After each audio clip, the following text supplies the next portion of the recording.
This is VSiN PrimeTime. Live from the Circus Sportsbook in downtown Las Vegas on VSiN, the sports betting network. We are off and running on a Thursday evening, and unlike Rory McIlroy, we plan on starting the show and finishing as strong as we start this show. That's Matt Youmans, and I am Tim Murray. What an absolute and utter collapse in the first round from Rory McIlroy. 4 under through 14, Matt, and he looked like me out there chipping around on the 15th and 17th. Double on 15, double on 17, and just like that, the chase for the career Grand Slam looks like it will not come to a conclusion here this year as Rory McIlroy goes from 4 under and finishes with a 72. Your leader after one round at the Masters, Justin Rose, 7 under 65 today for Mr. Rose, Matt Youmans. Yeah, this is over, Tim. It's over. Justin Rose is going to go wire to wire and win. There's no doubt about it. I got that 125-1 ticket on him, so I'm getting a little reverse mush action here. Just going to kick back and enjoy the weekend. This is going to be a rocking chair winner, no doubt about it. I can't wait till tomorrow when Justin Rose shoots a 75 or something. Actually, I'm really happy with the way the first round turned out today. Led by Justin Rose at 7 under, even though he bogeyed the 18th.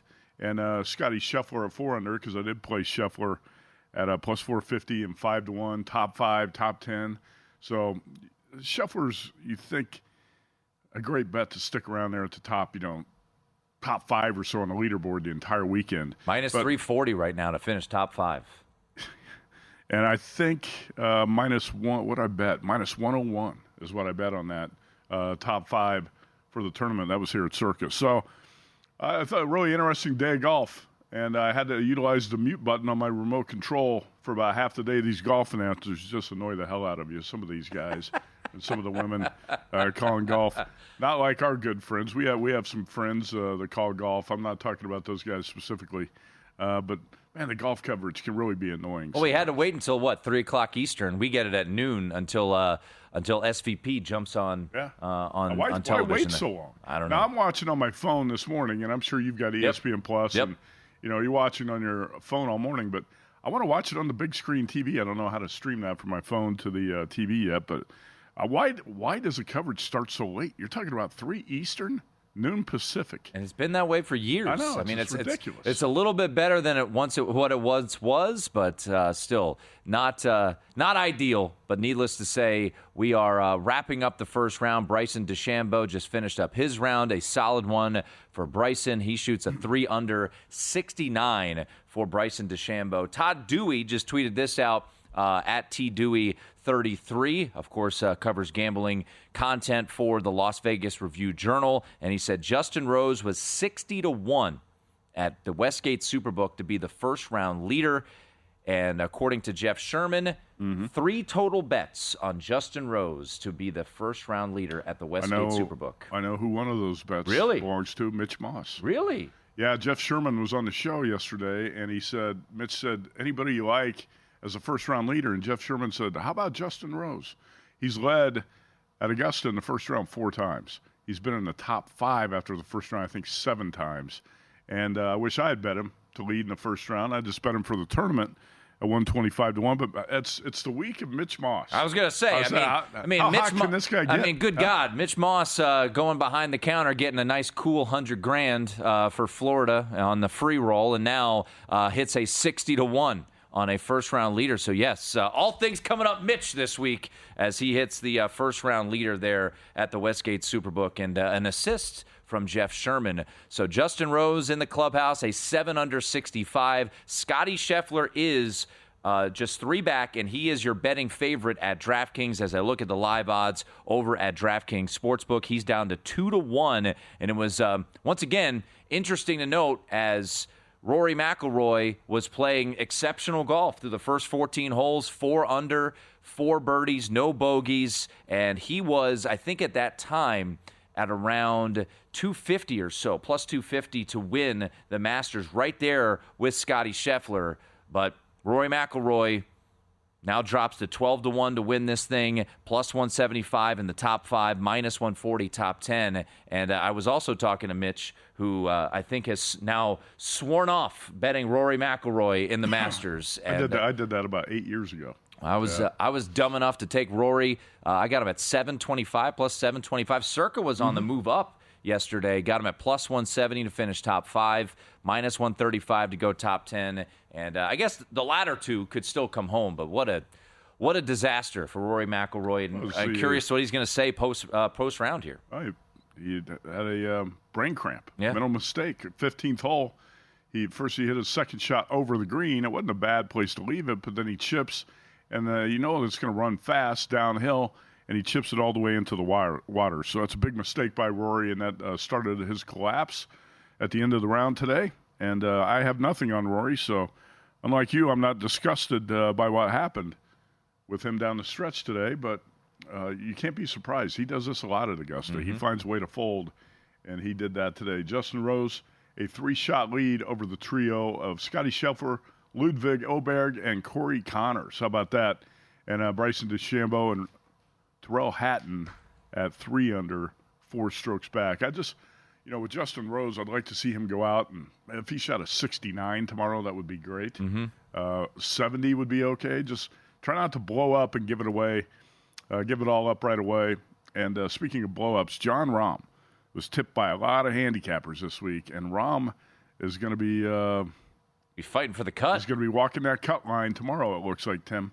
Yeah, he's 3 over right now. He's on the 18th, and just walking towards the 18th green looks disgusted as he walks there. We will talk to Wes Reynolds later on in the show. We will get his thoughts and maybe any more bets that he wants to add to his card. He will join us at 9:30 Eastern. A bunch of guests for you. Adam Burke coming up here in just a little bit, so we'll talk some baseball with Adam. Mike Sanford, the newest high school coach in the state of Colorado, Valor Christian, former Western Kentucky head coach. Mike Sanford, also radio host now in Denver. He's going to join us here in studio, so we're going to hang out with Mike for a couple of segments. And then Chris Jimenez, who really enjoyed his preview of the MLB season with us, Matt, before the season started. He's going to jump on the show coming up at 9 o'clock Eastern. So he's been great on his baseball spots, so...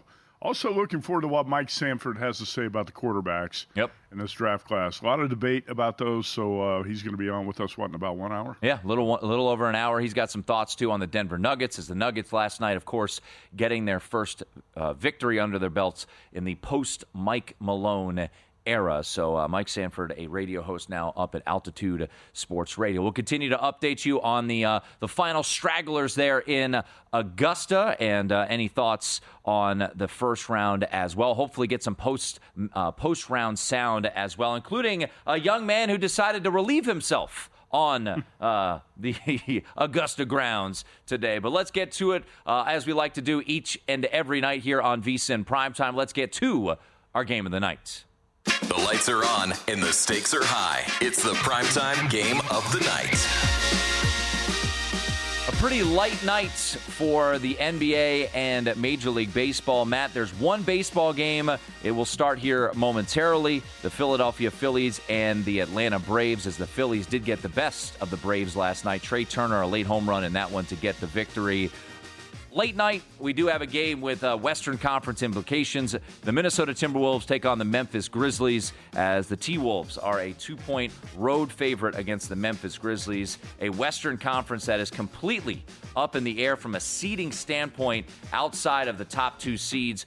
Big win last night for the Los Angeles Lakers and the return of Luka Doncic, as they now should be in pretty good spot to grab the number 3 seed, especially if they win tomorrow night against Houston. I believe they lock up the 3 seed. But Minnesota and Memphis, and Matt, after the collapse from Minnesota, and I know that you and JVT were on the air when Minnesota, pulled a Rory McIlroy in the fourth quarter there in Milwaukee, blowing a 24-point lead, and that was an enormous result. So right now, Memphis, 47-32, currently the 6th seed, and the Minnesota Timberwolves, 46-33, Matt, the 8th seed. So a lot on the line tonight at FedEx Forum in Memphis. Oh, and you talk about the 4 through the 8 seeds in the West being about, a game and a half apart? Yep.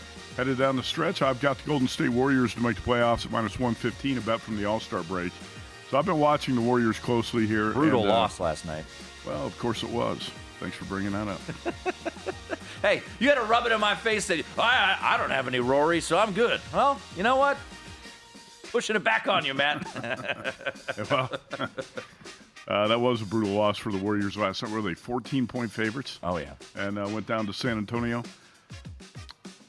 T-Wolves have been kind of skating that cut line, too. Mm-hmm. T-Wolves, Grizzlies, Warriors, Clippers, and the Nuggets are the 5 teams fighting for basically 3 spots there to avoid the play-in. And that's what makes this such a big game tonight. I do not – you know who's been on a roll? John Morant.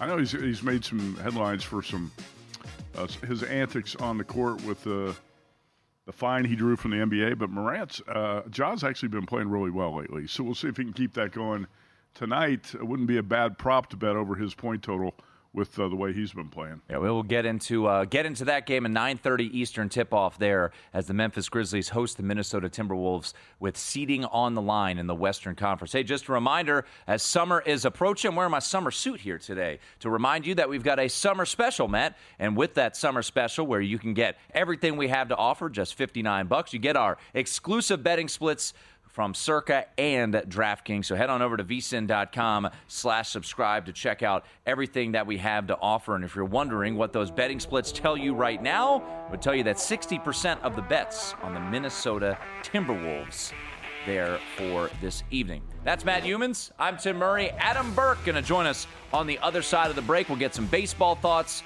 with Mr. Burke. We'll do that next. It is VSiN Primetime.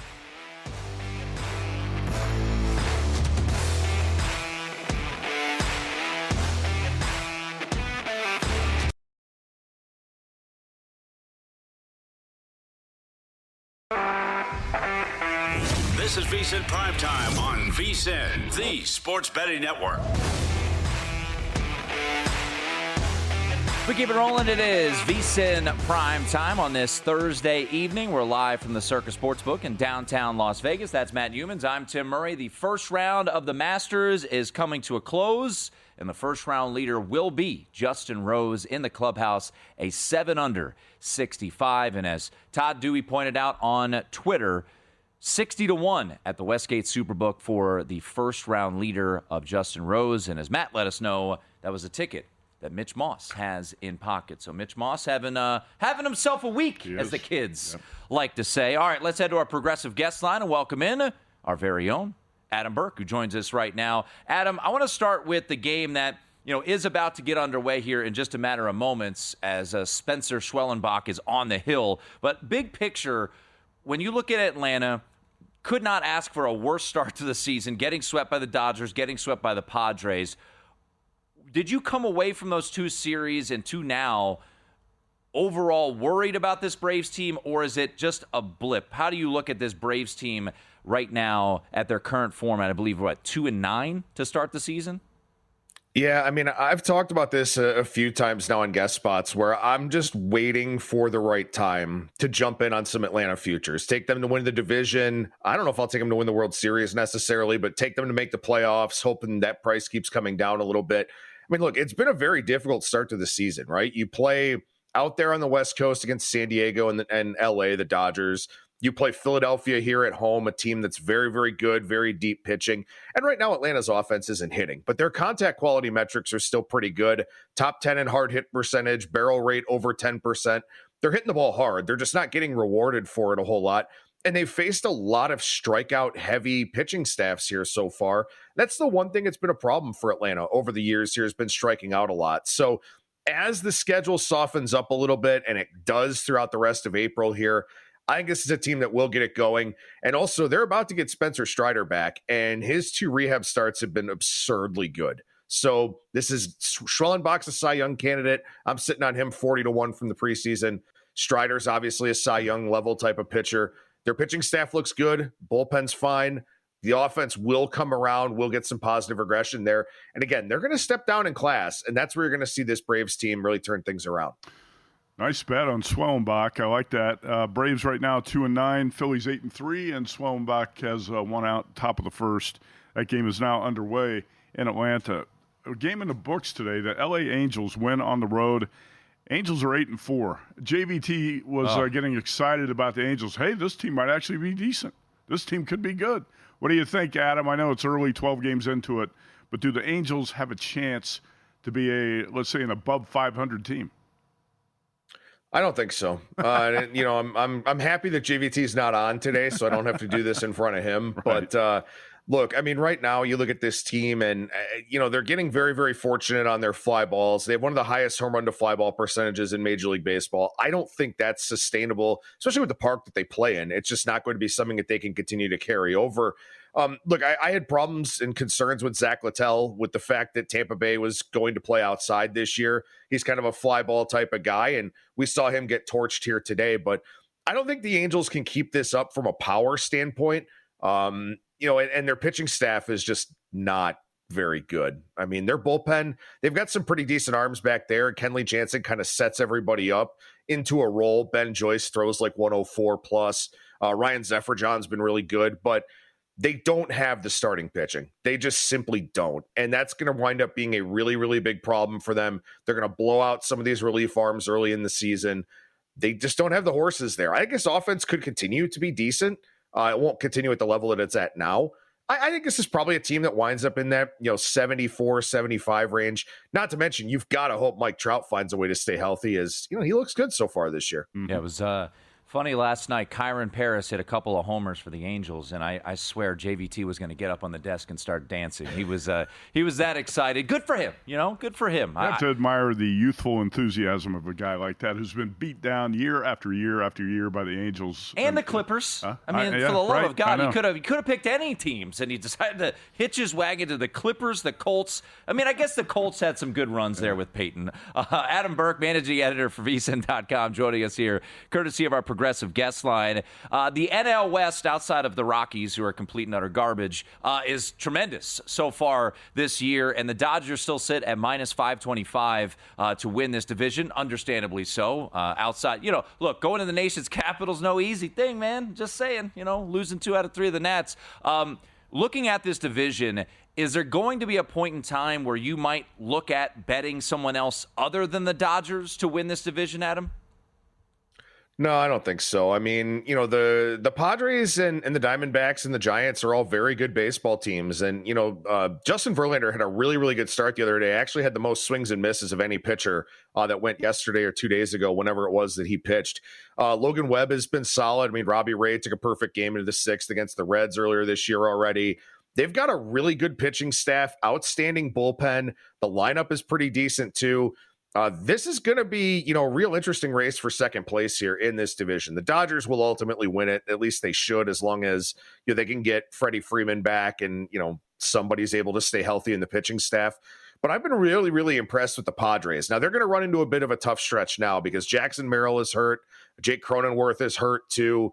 Fernando Tatis Jr. aggravated that shoulder. So they're kind of walking wounded right now. Not to mention, Joe Musgrove's out for the year with Tommy John. Yu Darvish hasn't pitched yet this year. Matt Waldron is hurt too. So they're kind of getting tested with their depth right away here. But a bullpen that misses a ton of bats, a very talented offense that's multifaceted. Same thing I could say about the Diamondbacks, where their rotation is good, their lineup is good. The Diamondbacks bullpen scares me a little bit, but I mean, look, I think that you're going to have a real interesting race here for the wild card, where you're going to have probably the Phillies and or Braves, the Mets in there in that mix as well. Maybe the Brewers can get healthy and hang around. But that NL West is a bear. I just don't think anybody's good enough from a top-end talent standpoint to run down the Dodgers. All right, how about the Friday baseball card? I know you have your eyes on the Royals-Guardians game in Cleveland. Yeah, I'm taking the Royals here. They're plus 120 right now. We'll see how this one kind of moves around overnight. But, Tanner Bybee was really bad in his last start. A little bit shaky in his first start, too. It got pushed back a little bit because he had food poisoning, missed his opening day start. But he hasn't looked super sharp here, hasn't had a ton of swing and miss to the arsenal. And Chris Bubich is a breakout type of guy for the Royals. So the Royals are kind of doing what Cleveland did in terms of developing their pitching internally, where you've got, Daniel Lynch has really flashed a little bit. I know he's just pitching in long relief now, but obviously they've gotten a ton out of Cole Reagans. They got a bunch out of Seth Lugo and Michael Wacha last year. Michael Lorenzen's actually been pretty decent so far this season, but Bubic looks like the next guy who's going to kind of break out in this Royals rotation. Cleveland's not really hitting. They're half of a lineup right now. The top four are good. Everybody else isn't. May not have Lane Thomas tomorrow against a lefty, which is an important thing for this Cleveland lineup. They miss David Fry. He's a very potent bat against southpaws. I think the Royals are going to win this series opener here on Friday night, assuming they're able to play it, because I don't think the forecast is very good in Cleveland tomorrow night.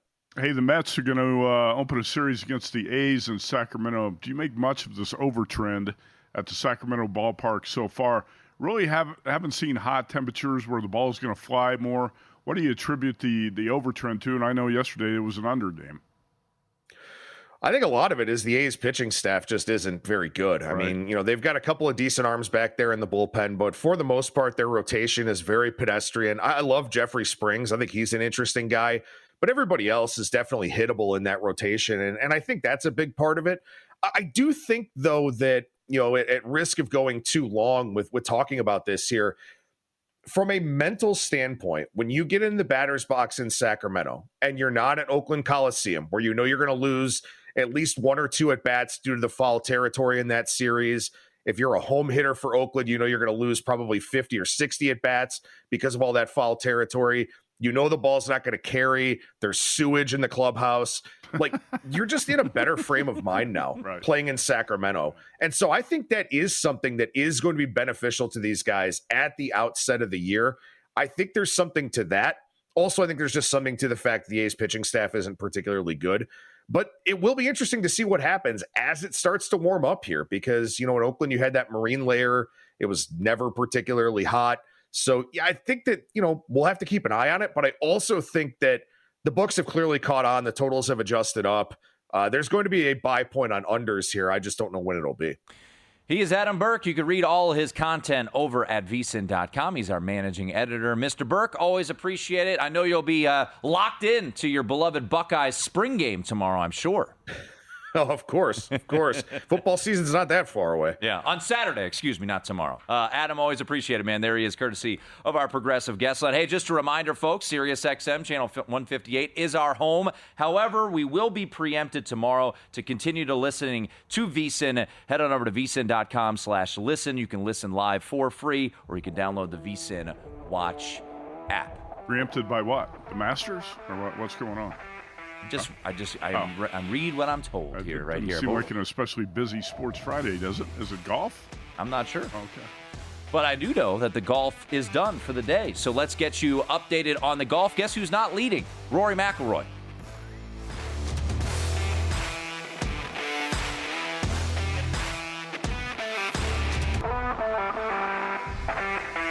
This is VSiN Primetime on VSiN, the Sports Betting Network. To keep it rolling, it is VSiN Primetime alongside Matt Youmans. I'm Tim Murray, live at the Circus Sportsbook in downtown Las Vegas. The Masters, first round in the books. Your first round leader, Justin Rose, as he shot a 7-under, 65 today. And Mr. Youmans, do you just want to call it now? You want to go get your winnings on the, what is it, 125-1? When did you get your Justin Rose ticket? About a month ago. Nice. Yeah, I was at the South Point, actually, and had Rose 125-1. I said, I think that's a pretty good number. I lost on Rose when he lost the playoff to Sergio, the darkest day in the history of golf, about 5 years ago. Sergio winning the Masters is a disgrace to Augusta National in the game of golf in general. But Justin Rose... He looked sharp today. Oh, he looked terrible today. Dressed up in his Ronald McDonald Lib uniform. What a...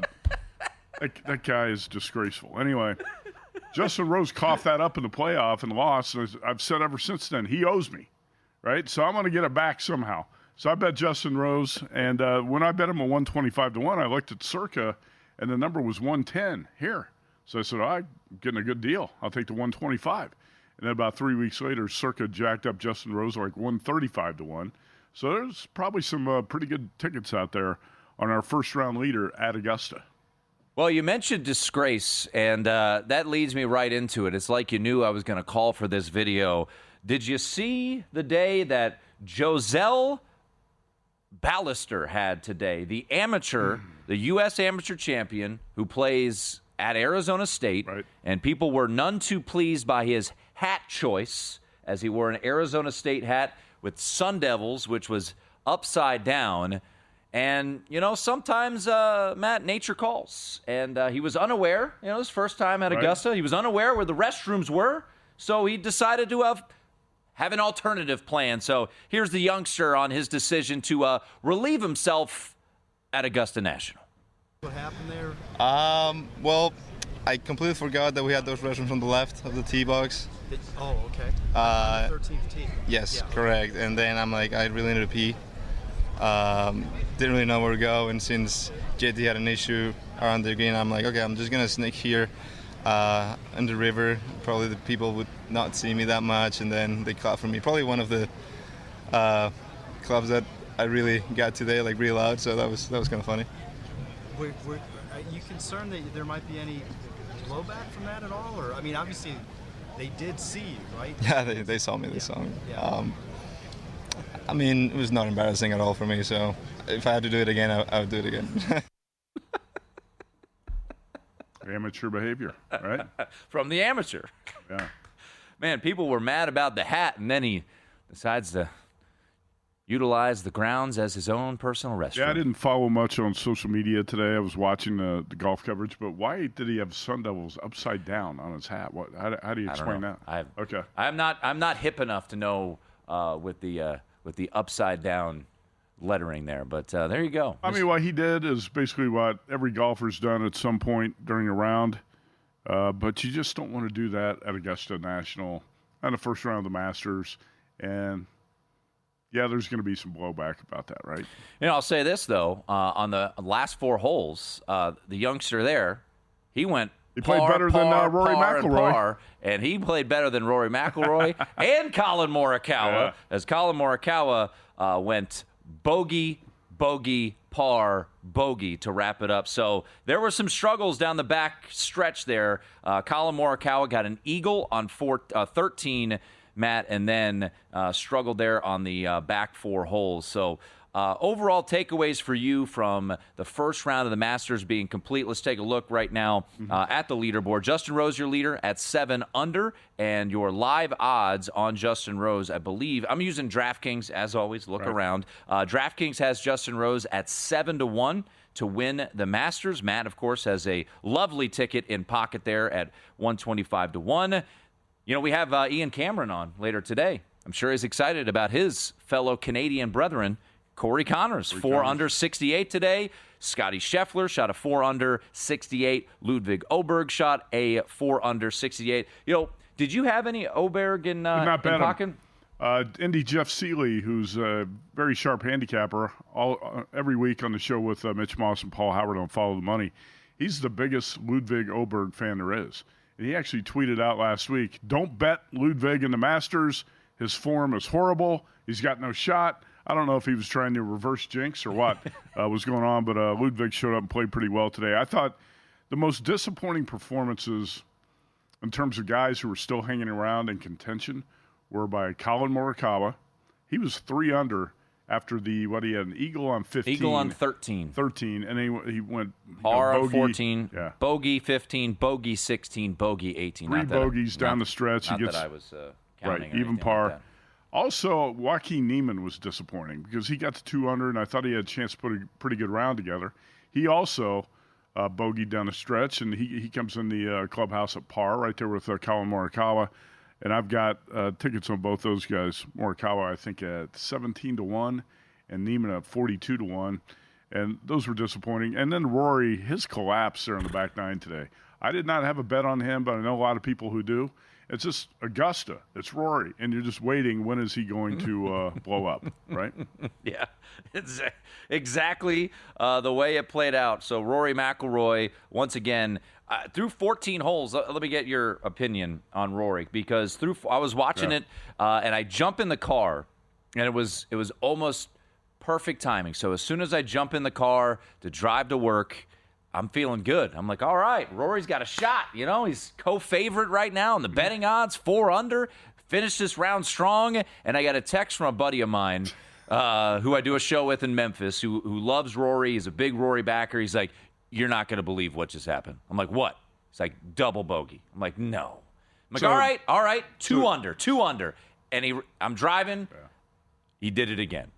2 double bogeys, because through 14, Matt, and this has kind of been his MO, right? Rory always gets off to a slow start, then kind of gets it going. Right. And he looked tremendous through those first 14 holes until he didn't. So that friend of yours in Memphis who texts, does he like to deliver bad news to you the way you do me? When you say, every time I see a text pop in from Tim Murray during a college football Saturday or college basketball, it's always bad news. You see Tim Murray, I'm like, oh no, what happened now? What now? Is that what your buddy does? Yeah, sometimes. Yeah. He's a big believer in the reverse mush. So he did that to me. I think we were on opposite sides. Oh, that's what he did that to me. In the love you, Jeffrey.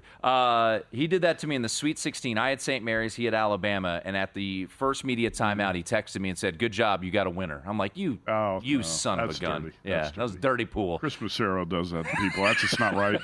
That's not right. Mitch Moss did it to JVT, and JVT's not over it from the Final Four, by the way. Oh, that's right. That was actually a very dirty move. That was by Mitch dirty Moss. Pool, man. But, hey, man, Mitch. He cashed the ticket. He did. Right? Don't hate the player, hate the game. Yeah. But yes, Rory falling apart there. I have myself to blame on this one. I took a little Justin Thomas top 20. He still could get there. But boy. I didn't like the way man. he played today. No, and, I kind of got talked into him. People were speaking how well he's been playing. He had won a tournament coming into the Masters here. And recent form was strong, Matt, but a bogey on 5, bogey on 13. He did have a couple birdies to wrap up the round, unlike Rory. But 1 over for JT, 73 today for Justin Thomas. I mean, 1 over is not the worst. He's 75 to 1 right now, like you said, at DraftKings. So if he goes out and fires a 67 tomorrow, I guess he's right back in it. Mm-hmm. There's not anybody who's at 1 over or better, I'd say is still in this thing. Now, once you start to get to 2 over or worse, Tim, now you got to really be concerned about even making the cut. Yeah. And there's a lot of big names at 2 over or worse are going to be sweating out the cut line. John Rahm is one of those tomorrow.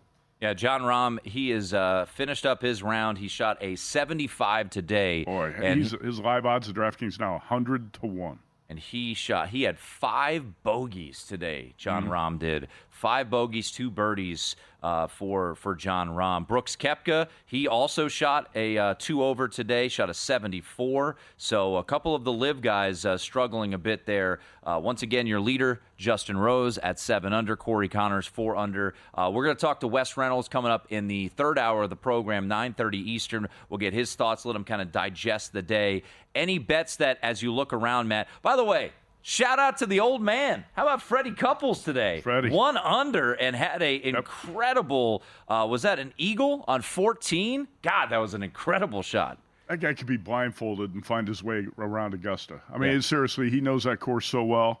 It was very impressive the way Freddie Couples played today, and hopefully, he's a really good bet now to make the cut and play the weekend. Can Freddie Couples turn in a top 20 finish? That would be wild. Those odds must have been quite juicy. How about Freddie Couples being 5 strokes better? Was it 5 or 3 better than John Rahm today? Yeah. Freddie Couples, 1 under 71. John Rahm, 3 over. 3 over, okay. 75 today for John Rahm. Hey, just a reminder, folks, the VSiN Summer Special is here. $59. You get everything we have to offer all the way through August 1st. VSiN.com/subscribe.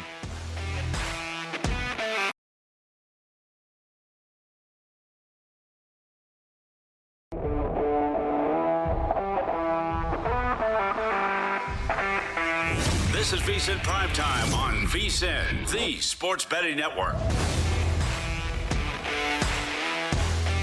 It is VSiN PrimeTime here on a Thursday night. Second quarter underway in Indianapolis. Cavs and Pacers tied at 32. Cavs locked up the 1 seed. A win tonight, and the Indiana Pacers lock up the 4 seed, where they will more than likely take on the Milwaukee Bucks. NBA season wrapping up on Sunday. We will know how everything will be bracketed out as the weekend unfolds. That's Matt Youmans. I'm Tim Murray. Matt, your favorite golfer, I'm picking up on it, Sergio Garcia, was looking sharp today, looked like a giant Spanish flag, or Ronald McDonald, as our friends at Covers.com put out on their social media. Sergio Garcia going full Ronald McDonald in round number 1 at the Masters. Well, I mean, he's a clown, so you would expect something like that. Sergio did shoot even par 72 today. That's his live outfit, by the way. His live team uniform, that red and yellow. Is that what they all do? Do they all wear their uniforms? Because Dustin Johnson was wearing his team today, too. Yeah, I saw DeChambeau repping his team from the live tour. I don't know, man. That stuff's all a joke. You just need to get rid of it. The live tour is, in a lot of ways, it's kind of ruined the careers to this point of some guys like Jon Rahm. Well, he was at the top of the game. He goes to live, takes the bag, takes the money, and now he can't play anymore. You know, he shows up at Augusta, shows up at these majors, he's not even competitive. And guys like Dustin Johnson just disappeared. Remember when he won the Masters? Oh, yeah. DJ's kind of a joke walking around out there. It's funny when you watch Full Swing and, they were playing it up. It was the first season, and DJ and his bride were like, yeah. I mean, look, I don't begrudge the guys for taking the bag, but Trey Wingo basically said exactly what you just said right there. Trey Wingo on Twitter today said Jon Rahm was literally at the peak of his career before he took the money and ran to live. That move, while making rich beyond his wildest dreams, has absolutely cratered his career and chances to compete in majors. You watch him out there, and he's ticked off. Rambo's obviously disappointed in the way he's playing, but I don't feel bad for him. I don't feel bad for any of the live guys. They took the money. Tim, you're going to take that kind of money. There's probably going to be some sort of consequences, right? You're going to play on a tour that nobody cares about. You're going to lose the edge to your game. We're seeing that with some of the Bryson DeChambeau's the one guy on the live tour that I think is still likable, that people rally behind. Is there anyone else from the live tour that you root for? It is fascinating because I think, and you've heard from DeChambeau, and I think the live tour, he's talked about it, was really beneficial for him. Mm-hmm. And he won the U.S. Open. And Rory choked that one, too. He did. Yeah, remember that? Yeah, too. At least I didn't have the damn Rory ticket that time around. Rory's little daughter, Poppy, made like a 30-foot putt yesterday. Did you see that? Yeah. One day she's going to grow up and watch the film, the replay of her dad missing the 1-foot putt to blow the U.S. Open in the summer of 2024. And she's going to say, Dad, how the hell did you miss a 1-foot putt? You see me putting at Augusta the other day? I know. She made a 30-footer. What is she, about 5 years old? I don't know how old she is. I missed a 1-footer last year. That's why you can never be too surprised when Rory blows up. But and you can never be surprised when Sergio Garcia shows up and looks like a clown. Once again, more on the Masters. We'll talk some Masters. Derek Stevens going to pop in studio coming up top of the hour. Does Derek play golf? I don't think Derek plays golf. I don't know. He's got a home he's got some land on a golf course. Maybe we can ask him. I'm going to ask him if he plays. I've never heard him talk about playing golf. I'm going to say Derek Stevens plays golf. No, minus 150. What do you think? I would agree with that. I do remember he went to Darren Banks's bachelor party, and they all were golfing, and I think he was wearing quite the outfit. But so he played. He played there, okay. But I don't know if he's a regular. Derek's here too much, man. He's a businessman. He doesn't have time to go out there and hack it around with like chumps like. Well, I don't golf, but I would suck if I did golf. That is for sure. I'll tell you what. I have not played golf since August. But you're watching the Masters today. The weather here in Vegas is great. It's about low 90s, sunny today. It makes you want to get out and play golf. 7 under, Justin Rose, your leader after one round at the Masters. Mm-hmm. And once again, as mentioned by Todd Dewey of the Las Vegas Review-Journal, 60-1 was the price for that first-round leader ticket at the Westgate Superbook. 3 bets in on that number, and one of them owned by our own Mitch Moss. Matt, 2 weeks from today, the NFL draft. You and I love the NFL draft. I'll be honest, I haven't gotten into it as much in recent years. We're going to talk some draft, talk some quarterbacks with Mike Sanford coming up in the next hour. But I did want to point this out, and I respect a bunch of people, and I think Todd McShay is pretty well sourced. I don't know if this was a situation where it was sourced or if this was his evaluation, but he put out a mock today that was pretty surprising because with the 9th overall pick, he had the New Orleans Saints picking a quarterback. That's not a surprise. the surprise was he had them selecting Ole Miss quarterback Jackson Dart. Right. And he had Shedeur Sanders dropping all the way to number 15. And I believe this was a trade up from the Cleveland Browns, a mock trade. So the shocking, I don't want to say shocking, but the interesting move here is Jackson Dart to go ahead of Shedeur Sanders. Now, it's worth noting from a betting standpoint, over-under quarterbacks is 2.5, heavily juiced to the over at around minus 350 is the last check I saw. And Shedeur Sanders over-under on his draft position, I believe, is around 8.5, 9.5.